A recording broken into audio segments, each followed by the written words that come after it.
ಶಬರಿಮಲೆ ದೇವಸ್ಥಾನ ತೆರೆದ 4 ಗಂಟೆಗಳಲ್ಲಿ 2 ದಿನದಲ್ಲಿ 2 ಲಕ್ಷಕ್ಕೂ ಹೆಚ್ಚು ಭಕ್ತರ ಆಗಮನ ಆಗಿದೆ. ಭಕ್ತ ಸಾಗರದಲ್ಲಿ ಮಹಿಳೆಯೋರ್ವರು ಕುಸಿದು ಬಿದ್ದು ಸಾವನ್ನಪ್ಪಿದ್ದಾರೆ.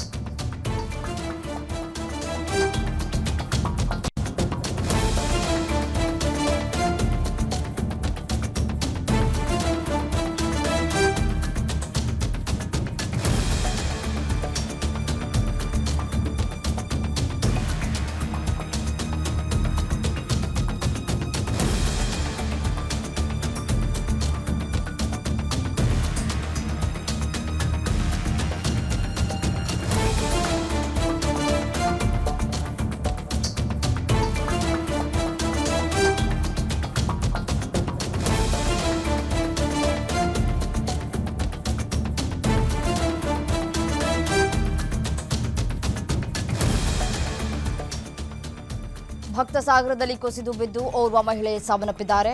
ಪರಿಸ್ಥಿತಿಯನ್ನು ನಿಭಾಯಿಸುವುದಕ್ಕೆ ಟಿಡಿಬಿ ಸಿಬ್ಬಂದಿ ಪೊಲೀಸರು ಹರಸಾಹಸ ಪಡ್ತಾ ಇದ್ದಾರೆ. ಸುಮಾರು 10 ರಿಂದ 12 ಗಂಟೆಗಳ ಕಾಲ ಸಾಲಿನಲ್ಲಿ ನಿಂತು ದರ್ಶನವನ್ನ ಪಡೆದುಕೊಳ್ತಾ ಇದ್ದಾರೆ. ಪಂಬಾದಿಂದ ಸನ್ನಿಧಾನಕ್ಕೆ ಹೋಗುವ ಸಂದರ್ಭದಲ್ಲಿ ಈ ಕಾಲ್ತುಳಿತ ಕೂಡ ಉಂಟಾಗಿದೆ ಅನ್ನುವಂತಹ ಮಾಹಿತಿ ಸಿಗ್ತಾ ಇದೆ. ಅಯ್ಯಪ್ಪನ ಸನ್ನಿಧಾನದಲ್ಲಿ ಮೂಲಸೌಕರ್ಯ ಇಲ್ಲ ಅಂತ ಹೇಳಿ ಆರೋಪಗಳು ಕೂಡ ಕೇಳಿ ಬರ್ತಾ ಇದೆ. ಶಬರಿಮಲೆ ದೇವಸ್ಥಾನ ತೆರೆದ 48 ಗಂಟೆಗಳಲ್ಲೇ ಜನವೋ ಜನ ದೃಶ್ಯಾವಳಿಗಳಲ್ಲಿ ಗಮನಿಸ್ತಾ ಇದ್ದೀರಿ. ಸಾಮಾನ್ಯವಾಗಿ ಒಂದು 70 ರಿಂದ 80 ಸಾವಿರ ಜನಕ್ಕೆ ಮೊದಲು ಅವಕಾಶವನ್ನ ಕಲ್ಪಿಸಿಕೊಡ್ಲಾಗ್ತಾ ಇತ್ತು. ಬಟ್ ಆದ್ರೆ ಈಗ 1 ರಿಂದ 2 ಲಕ್ಷ ಜನ ಒಮ್ಮೆಲೆ ಭೇಟಿಯನ್ನ ಕೊಡ್ತಾ ಇದ್ದಾರೆ ಶಬರಿಮಲೆಗೆ. ಪಂಪಾದಿಂದ ಸನ್ನಿಧಾನಕ್ಕೆ ಹೋಗುವ ಮಾರ್ಗದಲ್ಲಿ ಜನ ಸಾಗರವೇ ಹರಿದು ಬಂದಿದೆ. ಕಳೆದ 4 ದಿನಗಳಲ್ಲಿ 1 ರಿಂದ 2 ಲಕ್ಷ ಭಕ್ತರು ಭೇಟಿಯನ್ನ ಕೊಟ್ಟಿದ್ದಾರೆ. ಈ ಬಾರಿ 2 ದಿನದಲ್ಲೇ 2 ಲಕ್ಷಕ್ಕೂ ಹೆಚ್ಚು ಯಾತ್ರಿಕರ ಆಗಮನ ಆಗಿದೆ. 37 ಸಾವಿರ ಜನರಿಗೆ ಸ್ಥಳದಲ್ಲೇ ಬುಕ್ಕಿಂಗ್ ಮೂಲಕ ಅವಕಾಶವನ್ನ ಕೂಡ ಕಲ್ಪಿಸಿಕೊಡಲಾಗಿದೆ. ಸರತಿ ಸಾಲು ಮೂಲಕ ಭಕ್ತರು ಆಗಮಿಸದೇ ಇರೋದಕ್ಕೆ ನೂಕುನುಗ್ಗಲು ಕೂಡ ಉಂಟಾಗಿದೆ. ಭಕ್ತರ ಸುಗಮ ಯಾತ್ರೆಗೆ ಸೂಕ್ತ ವ್ಯವಸ್ಥೆ ಮಾಡಿಲ್ಲ ಅನ್ನುವಂತಹ ಆರೋಪ ಕೇಳಿಬರ್ತಾ ಇದೆ. ಕುಡಿಯೋದಕ್ಕೆ ನೀರು ಸೇರಿ ಮೂಲಭೂತ ಸೌಕರ್ಯಗಳನ್ನು ಒದಗಿಸೋದಕ್ಕೆ ವಿಫಲ ಆಗಿದ್ದಾರೆ. ಪೊಲೀಸ್ ಸಿಬ್ಬಂದಿ ನಿಯೋಜಿಸೋದಕ್ಕೆ ಸರ್ಕಾರ ಮತ್ತೆ ಟಿಡಿಬಿ ವಿಫಲ ಅಂತ ಆರೋಪ ಕೇಳಿಬರ್ತಾ ಇದೆ. ಶಬರಿಮಲೆಯಲ್ಲಿ ಅಯ್ಯಪ್ಪನ ಸನ್ನಿಧಿಗೆ ಭಕ್ತ ಸಾಗರವೇ ಹರಿದು ಬರ್ತಾ ಇದೆ. ಮತ್ತೆ ನೋಡಿ, ದರ್ಶನ ಮಾಡೋದಕ್ಕೆ ಅಂತ ಹೇಳಿ ಈ ಹಿಂದೆ ಎಲ್ಲ ಅಟ್ಲೀಸ್ಟ್ ಒಂದು 2 ರಿಂದ 3 ಅವರಲ್ಲಿ ದರ್ಶನ ಆಗೋಯ್ತಾ ಇತ್ತು. ಬಟ್ ಆದರೆ ಈಗ ಮ್ಯಾಕ್ಸಿಮಮ್ ಅಂತಂದ್ರೂ 15 ರಿಂದ 20 ಗಂಟೆಗಳ ಕಾಲ ಕಾಯಬೇಕಂತೆ. ಅಂಥ ಪರಿಸ್ಥಿತಿ ನಿರ್ಮಾಣ ಆಗಿದೆ. ಬಿಕಾಸ್ ಯಾವುದೇ ರೀತಿಯಾದಂತಹ ಸರಿಯಾದ ವ್ಯವಸ್ಥೆಯನ್ನ ಮಾಡಿಕೊಂಡಿಲ್ಲ. ಭಕ್ತಾದಿಗಳು ಕೂಡ ಹೇಳ್ತಾ ಇದ್ದಾರೆ, ಕುಡಿಯೋದಕ್ಕೆ ನೀರಿನ ವ್ಯವಸ್ಥೆಯನ್ನು ಕೂಡ ಮಾಡಿಲ್ಲ ಅಂತ ಹೇಳಿ. ಇನ್ನು ಇದೇ ವಿಚಾರಕ್ಕೆ ಸಂಬಂಧಪಟ್ಟಂತೆ ಮತ್ತಷ್ಟು ಡೀಟೇಲ್ಸ್ ಕೊಡ್ತಾ ಹೋಗ್ತಾರೆ ಡಿಜಿಟಲ್ ಎಡಿಟರ್ ದಿಲೀಪ್ ದೂರವಾಣಿ ಸಂಪರ್ಕದಲ್ಲಿದ್ದಾರೆ. ದಿಲೀಪ್, ಶಬರಿಮಲೆ ಸ್ವಾಮಿಯ ದರ್ಶನವನ್ನ ಪಡೆದುಕೊಳ್ಳೋಕೆ ಅಂತ ಹೇಳಿ ಭಕ್ತಾದಿಗಳು ಭೇಟಿಯನ್ನ ಕೊಡ್ತಾ ಇದ್ದಾರೆ.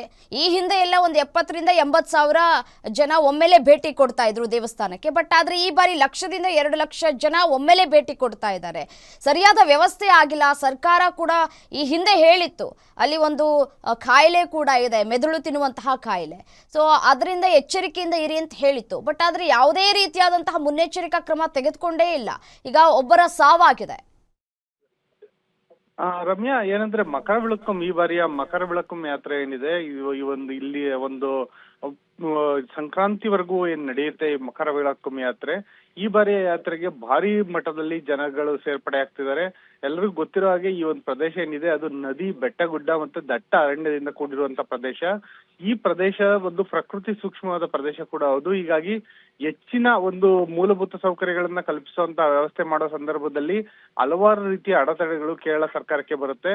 ಜೊತೆಗೆ ಈ ಒಂದು ಭಾಗದಲ್ಲಿ ವನ್ಯಜೀವಿಗಳು ಸಾಕಷ್ಟು ಪ್ರಮಾಣದಲ್ಲಿ ಇರೋ ಕಾರಣದಿಂದಾಗಿ ಸರ್ಕಾರ ಕೂಡ ಸಾಕಷ್ಟು ಹಿಂಜರಿಕೆಯನ್ನ ಮಾಡಬೇಕಾಗುತ್ತೆ. ಇದೇ ಕಾರಣದಿಂದಾಗಿ ಸರ್ಕಾರ ಭಕ್ತಾದಿಗಳಿಗೆ ಒಂದು ಸೂಚನೆಯನ್ನ ಕೊಟ್ಟಿತ್ತು. ಯಾರ್ಯಾರು ಆನ್ಲೈನ್ ಬುಕ್ಕಿಂಗ್ ಮಾಡ್ಕೊಳ್ಬೇಕು, ಮೊದ್ಲೇ ಬುಕ್ಕಿಂಗ್ ಮಾಡ್ಕೊಂಡವ್ರಿಗೆ ಮಾತ್ರ ಪ್ರವೇಶ ಅಂತೆಲ್ಲ ಹಲವಾರು ರೀತಿಯ ನಿರ್ಬಂಧಗಳನ್ನ ಹೇರಿತ್ತು. ಆದ್ರೆ ಏನಾಗುತ್ತೆ, ಯಾವೊಂದು ಸಂದರ್ಭದಲ್ಲಿ ಈ ಒಂದು ಮಕರ ವಿಳಕ್ಕಂ ಯಾತ್ರೆ ಇರುತ್ತೆ, ಈ ಸಂದರ್ಭದಲ್ಲಿ ಭಕ್ತಾದಿಗಳಿಗೆ ಬರೋದಕ್ಕೆ ಪ್ರವೇಶ ಕೊಡದಲೇ ಇದ್ರೆ ಅವರು ಆಕ್ರೋಶಗೊಳ್ಳೋ ಸಾಧ್ಯತೆ ಇರುತ್ತೆ. ಹಾಗಾಗಿ ಆನ್ಲೈನ್ ಬುಕ್ಕಿಂಗ್ ಕೂಡ ಸರ್ಕಾರ ವ್ಯವಸ್ಥೆಯನ್ನ ಮಾಡಿತ್ತು. ಇಷ್ಟೆಲ್ಲಾ ರೀತಿಯ ಮುನ್ನೆಚ್ಚರಿಕಾ ಕ್ರಮಗಳನ್ನ ಕೈಗೊಂಡಿದ್ರು ಕೂಡ ಭಕ್ತಾದಿಗಳು ಸಾವಿರ ಸಂಖ್ಯೆಯಲ್ಲಿ ಏಕಾಏಕಿ ನುಗ್ತಾ ಇದ್ದಾರೆ. ಪಂಪಾ ನದಿಯಿಂದ ಒಂದು ಏನೊಂದು 16 ಮೆಟ್ಟಿಲುಗಳ ಸನ್ನಿಧಾನ ಇದೆ. ಆ ಸನ್ನಿಧಾನಕ್ಕೆ ಹೋಗುವಂತ ಮಾರ್ಗ ಮಧ್ಯದಲ್ಲಿ ಸೂಕ್ತ ರೀತಿಯಲ್ಲಿ ಅವರು ಮೆಟ್ಟಿಲುಗಳನ್ನ ಮತ್ತೆ ಸರತಿ ಸಾಲನ್ನ ಅನುಸರಿಸ್ತಿಲ್ಲ. ಏಕಾಏಕಿ ಜನರು ನುಗ್ತಾ ಇದ್ದಾರೆ. ಅದೇ ಕಾರಣದಿಂದಾಗಿ ನೂಕುನುಗ್ಗಲು ಉಂಟಾಗ್ತಿದೆ ಅಂತ ಹೇಳ್ಬಿಟ್ಟು ಸರ್ಕಾರ ಹೇಳ್ತಿದೆ. ಜೊತೆಗೆ ಇಲ್ಲಿ ಮೂಲಸೌಕರ್ಯಕ್ಕೆ ಸಾಕಷ್ಟು ವ್ಯವಸ್ಥೆಗಳನ್ನ ಮಾಡಲಾಗಿದ್ರು ಕೂಡ ಒಂದೇ ದಿನದಲ್ಲಿ ಲಕ್ಷ ಜನ ಹರಿದು ಬಂತಿರೋ ಕಾರಣದಿಂದಾಗಿ ಈ ಎಲ್ಲಾ ಮೂಲಸೌಕರ್ಯಗಳು ಅತ್ಯಂತ ಕಡಿಮೆ ಎನ್ನುವಂತ ಸನ್ನಿವೇಶ ಸೃಷ್ಟಿಯಾಗಿದೆ. ಹೀಗಾಗಿ ಈಗ ಆರಂಭದಲ್ಲೇ ಈ ರೀತಿ 48 ಗಂಟೆಗಳಲ್ಲೇ ಈ ರೀತಿ ಜನ ಸೇರಿರೋ ಸಂದರ್ಭಗಳನ್ನ ನೋಡಿದ್ರೆ ಮುಂದಿನ ಏನೊಂದು ಸಂಕ್ರಾಂತಿ ಒಳಗಡೆ ಇನ್ನೇನೇ ಆಗಬಹುದೋ ಅನ್ನೋ ಒಂದು ಆತಂಕ ಕೂಡ ಎದುರಾಗಿದೆ ರಮ್ಯಾ. ಜೊತೆಗೆ ಏನೊಂದು ಮೆದುಳು ತಿನ್ನುವ ಒಂದು ಅಮೀಬಾ ರೋಗದ ಒಂದು ಸೋಂಕು ಕೂಡ ಇದೆ ಅನ್ನೋ ಕಾರಣಕ್ಕೆ ಪಂಪಾ ನದಿಯ ನೀರನ್ನ ಯಾರು ಕೂಡ ಮೂಗಿಗೆ ತಾಗಿಸ್ಕೋಬೇಡಿ ಅಂತಾನು ಈಗಾಗಲೇ ಸೂಚನೆ ಕೊಡ್ಲಾಗಿದೆ. ಆದ್ರೂ ಕೂಡ ಭಕ್ತಾದಿಗಳ ಈ ಒಂದು ಅಬ್ಬರವನ್ನ ನೋಡ್ತಾ ಇದ್ರೆ ಇನ್ನು ಏನೆಲ್ಲ ಸನ್ನಿವೇಶಗಳು ಕಾದಿದೆ ಅಂತ ನಿಜಕ್ಕೂ ಒಂದು ಆತಂಕಕಾರಿ ಸನ್ನಿವೇಶ ಸೃಷ್ಟಿಯಾಗಿದೆ ರಮ್ಯಾ. ನೋಡಿ, ಅತಿ ಹೆಚ್ಚು ಮಕ್ಕಳು ಕೂಡ ಇದ್ದಾರೆ. ಪ್ರತಿ ಬಾರಿಯೂ ಕೂಡ ಈ ಶಬರಿಮಲೆಗೆ ಹೋಗುವಂತಹ ಸಂದರ್ಭದಲ್ಲಿ ಕನ್ಯಾಸ್ವಾಮಿಗಳನ್ನ ಕರ್ಕೊಂಡು ಹೋಗೋದು ವಾಡಿಕೆ ಕೂಡ ಇದೆ. ಬಟ್ ಆದ್ರೆ ಈ ಬಾರಿ ಅತಿ ಹೆಚ್ಚು ಮಕ್ಕಳಿದ್ದಾರೆ, ಅತಿ ಹೆಚ್ಚು ನೂಕು ನುಗ್ಗಲು ಕೂಡ ಉಂಟಾಗ್ತಾ ಇದೆ. ಇವೆಲ್ಲವನ್ನು ಈಗ ಕಂಟ್ರೋಲಿಗೆ ಹೇಗೆ ತೆಗೆದುಕೊಳ್ಳುತ್ತೆ ಸರ್ಕಾರ ಅಂತ ಹೇಳಿ? ರಮ್ಯಾ, ಇದು ಏನೊಂದು ಅಯ್ಯಪ್ಪ ಸ್ವಾಮಿಯ ಮಾಲಾಧಾರಿಯ ಧಾರಣೆ ಏನಿದೆ, ಯಾತ್ರೆ ಏನಿದೆ, ಅದು ಒಂದು ಮೂಢನಂಬಿಕೆ ಅನ್ನೋಂತ ಒಂದು ಪ್ರಜ್ಞಾವಂತರಿರ್ಬೋದು ಅಥವಾ ಎಡಪಂಥೀಯರಿರ್ಬೋದು, ಅವರು ಆ ರೀತಿಯಾದಂತಹ ಒಂದು ವಾದಗಳನ್ನ ಮಂಡಿಸಿದಾಗ ಅವ್ರ ವಿರುದ್ಧ ಆಕ್ರೋಶ ವ್ಯಕ್ತ ಆಗುವಂತ ಸನ್ನಿವೇಶಗಳು ಇದ್ದಾವೆ.